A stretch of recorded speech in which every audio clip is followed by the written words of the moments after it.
ចម្រៀងនេះកូនច្រៀងជូនម៉ែសូមទោសណាអ្វីដែលកូនបានធ្វើខុសដែលធ្វើឲ្យម៉ាក់ហូរទឹកភ្នែកដែលធ្វើឲ្យម៉ាក់ពិបាកចិត្តសូមម៉ាក់លើកលែងទោសឲ្យកូនផងម៉ាក់កូនស្រឡាញ់ម៉ាក់ម៉ាសូមទោសសូមទោស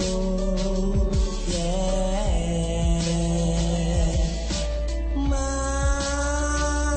សូមទោសសូមទោស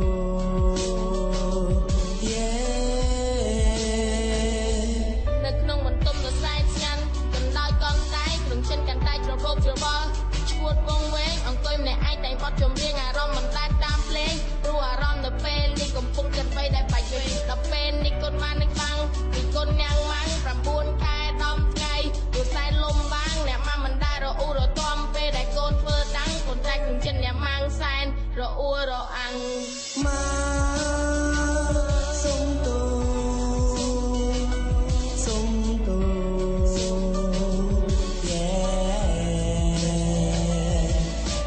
ម៉ាសូមទោសសូមទោស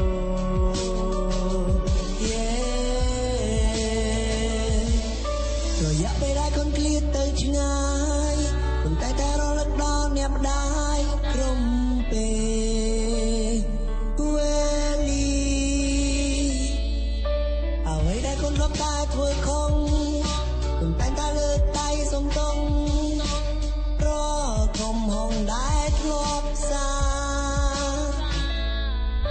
តែពេលនេះទើបលោកកូនបានដឹងពីចាក់ជីវិតដែលគ្មានទីពឹងគ្រូដល់សែនឯកាតែពេលនេះទើបកុំសូមប្រាថ្នាមិនធ្វើឲ្យម៉ាក់ឈឺទៀតឡើយណាកូនសូមសន្យាម៉ាសូមទោសសូមទោស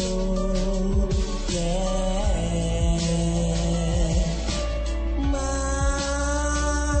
សូមទោសសូមទោស